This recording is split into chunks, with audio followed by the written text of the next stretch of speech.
Hey guys, welcome back to the channel. Today I'm going to show you how to do a simple buttonhole border.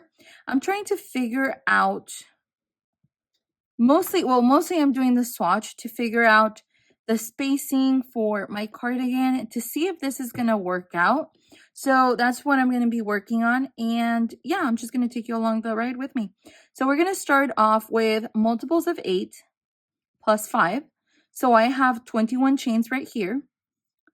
And we're going to start by working a single crochet on the second chain from the hook, and we're going to work single crochets all the way through the end. So I'm going to go ahead and do that, and I'll be right back. I got to the end of my first row, and I'm going to chain 2. I'm going to flip my work, and this chain 2 is going to count as a half double crochet. So I'm going to skip this stitch and I'm going to go into the second one, and that's where I'm going to put a half double crochet. And I'm going to work a half double crochet all the way through the end of the second row. So I'm going to go and do that, and I'll be right back. Okay, now that I'm at the end of my second row, I'm going to flip my work and I'm going to chain 1. And I'm going to do 5 single crochets. 1, 2, 3, 4, 5. Now that we have 5 single crochets, we are going to chain 3. 1, 2, 3. And we're going to skip 3. 1, 2, 3. And then we're going to put a single crochet. We're actually going to do 5 total single crochets right here.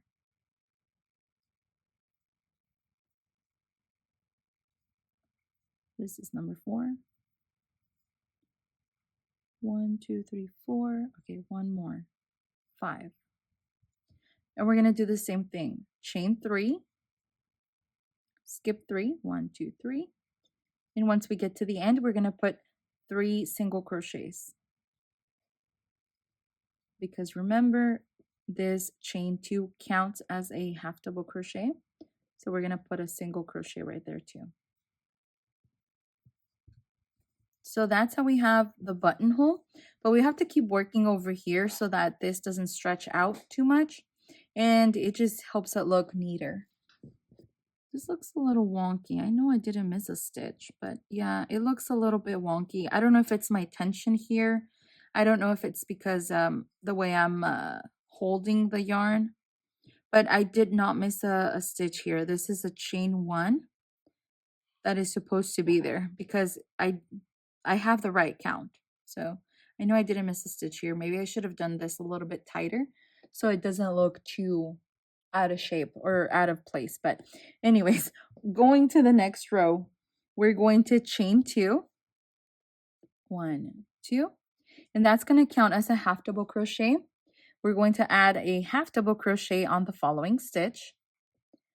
And we are going to do a half double crochet all the way through the end of the row. And once we get to the chain 3 spaces, we're going to add 3 half double crochets on the spaces.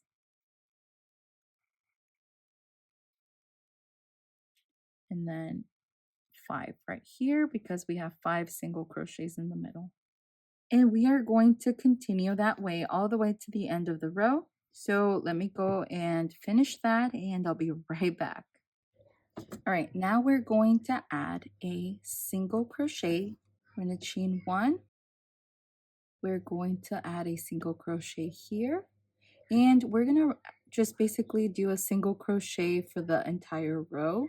For the other side of the flap, or the cardigan, where you're going to be attaching your buttons, so you're essentially going to be doing the same thing that you did here. You're going to do it on the other side, except you, instead of doing chain 3, you're going to do 3 single crochets.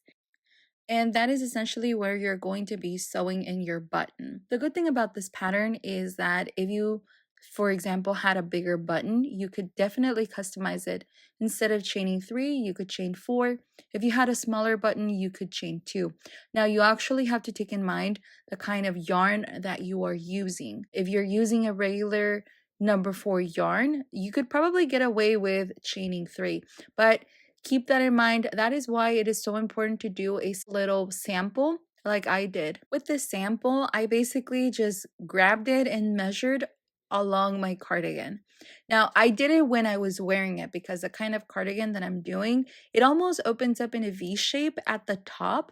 So I'm not going to put buttons there, but I am going to put them like on the breast or like the armpit area down. So I measured there and I came to about 6 buttons. And I think that works out neatly. It gives the look that I'm going for, and it gives me a better idea on planning out my next step. Now, full disclosure, I don't have the buttons yet. I haven't decided if I'm going to leave this cardigan as is in this white color.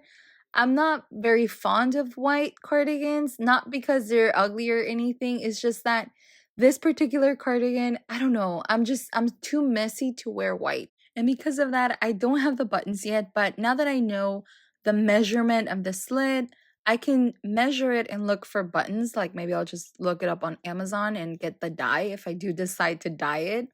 But yeah, I should have probably done that before committing to a stitch or a pattern. But that's the good thing, that these kinds of swatches allows you to plan your next step, and that's the beauty of it. So I know a lot of people don't like to do them, but definitely is worth the time. If you like it here, thank you so much for being here. Be a friend, leave it a like. If you really like it here, subscribe. Thank you. Bye.